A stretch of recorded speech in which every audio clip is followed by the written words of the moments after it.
তোরও তো বর আসতে পারতো, সানাই বাজতে পারতো, পারতো না এমনটা হতে? তোমার স্বপ্ন তো নয়নের বিয়ে হোক। তুই চাইলে নয়নের বর এখানেই আসবে, তাই না মা? মা তুমি কিন্তু সাবধানে থাকবে, কেমন?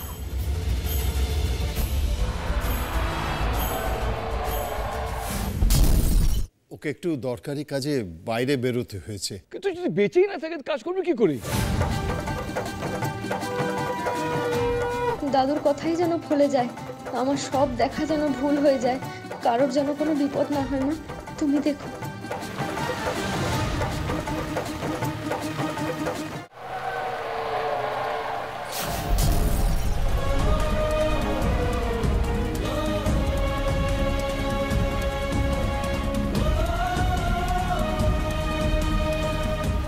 রক্ত তো বন্ধই হচ্ছে না, কি করি আমি এখন? দেখি ডাক্তারবাবু, আপনি এমন চুপ করে গেলেন কেন? ওর অবস্থা খুব একটা ভালো নয়, তবে আমি দেখছি কি করা যায়। তবু ছেলেটার খবর পেলি? কি করে বলি দীপুর অ্যাক্সিডেন্টের কথাটা? তৃপ্তর মৃত্যুর খবরটা শোনার জন্য আমরা যে ছটফট করছি। ঈশ্বরের অসীম কৃপা, তিনি তোকে আজ রক্ষা করেছেন। বাবা, রক্ষা যদি কেউ করে থাকে তাহলে ওই মেয়েটি আমাকে এই বড় অ্যাক্সিডেন্ট থেকে রক্ষা করেছে। মেয়ে? এই প্রথমবার আমার আগে ভাগে কারোর বিপদ দেখতে পাওয়াকে কেউ অভিশাপ ভাবেনি। এই প্রথমবার কেউ আমার কদর করলো, আমায় ধন্যবাদ করেছে। গাড়িটা যখন জোরে চলছিল মেয়েটি আমার গাড়ির সামনে চলে আসে, তাই আমি গাড়িটা ঘোরাতে বাধ্য হই, আরেকটি গাছে কি ধাক্কা লাগে, অল্পের জন্য রক্ষা পাই। তারপরে আমার কোনো জ্ঞান ছিল না বাবা। ওই মেয়েটি না থাকলে যে কি হতো।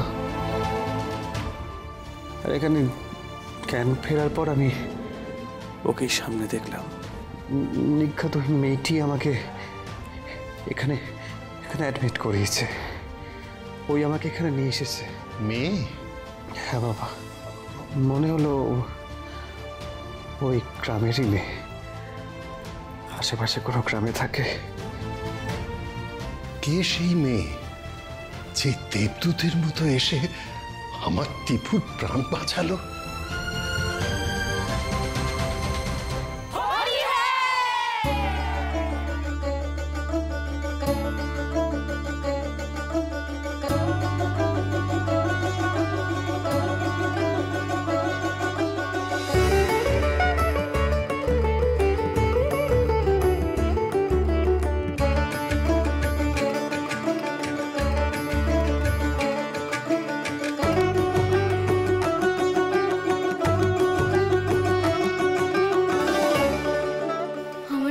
তো কইলো, এদের মধ্যে কেউ আবার বলে বসবে না তো আমি অপয়া, বিষমুখী?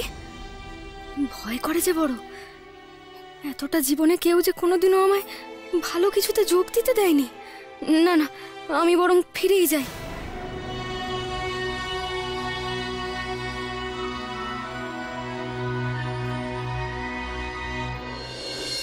এই মেয়ে, এসে চুপি চুপি চলে যাচ্ছ যে বড়? চলো রং খেলবে, চলো।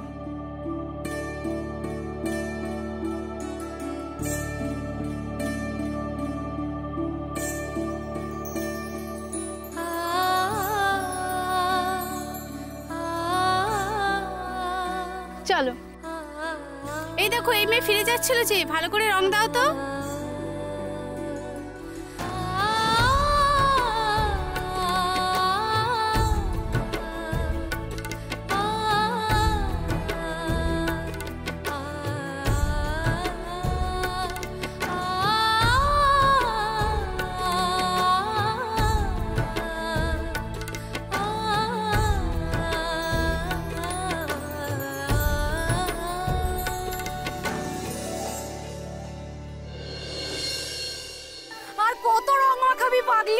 আমি তোমাকে আরো রং মাখাবো, আমি তোমাকে সবটুকু রং মাখাবো।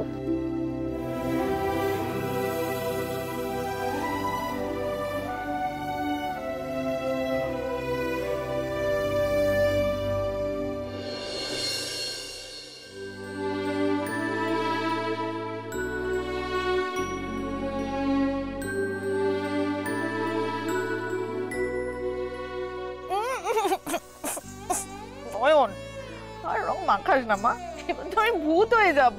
লাগাই না মা, আর একটুখানি রং মাখাই।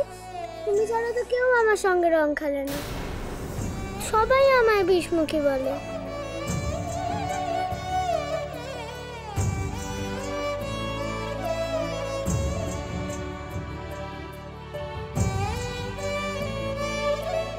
আজকের দিনে তোমার কথা খুব মনে পড়ছে মাগো। আমার আগে থেকে কারো বিপদ দেখতে পাওয়া নাকি অভিশাপ, আমার মুখের কথাতেই নাকি বিপদ ফলে। কিন্তু দেখো মা, আমি মানুষের বিপদ দেখলে তাকে বাঁচাতেও পারি, এ কথা কেউ তো মানলো, নইলে উনি আমায় ধন্যবাদ কেন বলবেন বলো? দৃপ্তর চিকিৎসার এখানে কোনো গাফিলতি রাখছেন না, তাই এখনই ওকে কলকাতায় নিয়ে যাব না।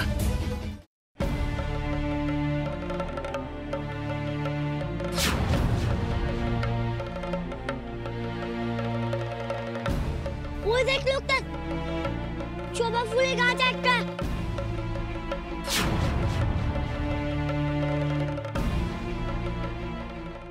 তোকে বলো এখানে এখানে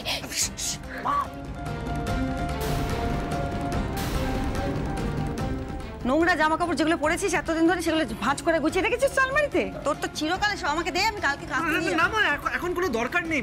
কেন? তুমিও না।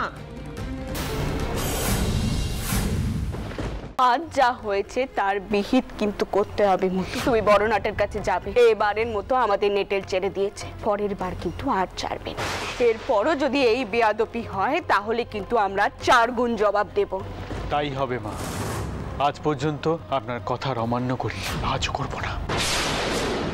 বাড়ির লোকজন জেনে যাবে বলে আপনি ব্যান্ডেজ করবেন না, বিনা ট্রিটমেন্টে থাকবেন। আর লোকে জানলে জানবে, পরে যদি বড় কিছু হয়ে যায় তখন তো এমনিতেও লোকে জানতে পারবে। আপনি এক কাজ করুন, আপনি চশমাটা খুলুন, এই জায়গাটা পরিষ্কার করে দিই। আস্তে।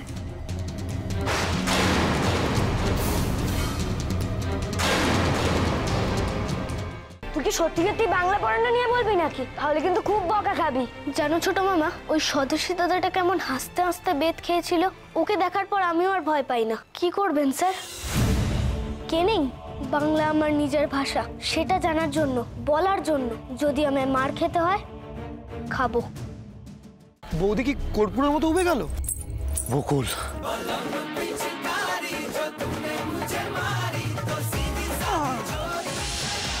খাবে? এটাই আমার তরফ থেকে তোমার জন্য হোলির বেস্ট গিফট।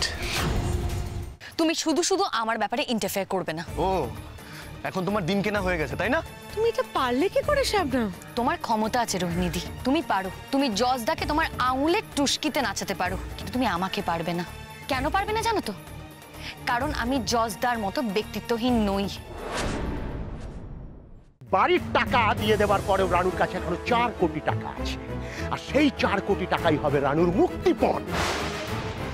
টাকা না পেলে আমি রানুকে ছাড়বো না। কোথায় নিয়ে যাচ্ছেন আমাকে? ছাড়ুন! এত বারণ করার পরও আমি লুকিয়ে লুকিয়ে মায়ের কাছে গেলাম। মৈনী সরকার কি আমায় ছেড়ে দেবে? বেদ ভাঙবে পিঠে। কি গন্টি, মারো না মারো। ভেলকির মাকে নিয়ে এই বাড়ি ছেড়ে আপনারা সবাই চলে যাবেন। ভেলকি যদি এখানে এসে ওর মাকে দেখতে না পায় তাহলে ওর আশা বন্ধ হয়ে যাবে। আমি তোমায় বলে রাখছি, এই বিয়ের তারিখেই আমি তোমার বিয়ের বন্দোবস্ত করছি আমার পছন্দ করা পাত্রের সঙ্গে। বাপি আমাকে চেনে না, এই পাশ থেকে বিয়ে দেবে আর আমি ও পাশ থেকে পালিয়ে যাব। আজ যা হয়েছে তার বিহিত কিন্তু করতে হবে মতো। তুমি বড় নাটের কাছে যাবে, এবারের মতো আমাদের নেটেল ছেড়ে দিয়েছে, পরের বার কিন্তু আর ছাড়বে না। এরপরও যদি এই বেয়াদবি হয় তাহলে কিন্তু আমরা 4 গুণ জবাব দেব। তাই হবে মা, আজ পর্যন্ত আপনার কথার অমান্য করি, আজও করবো না।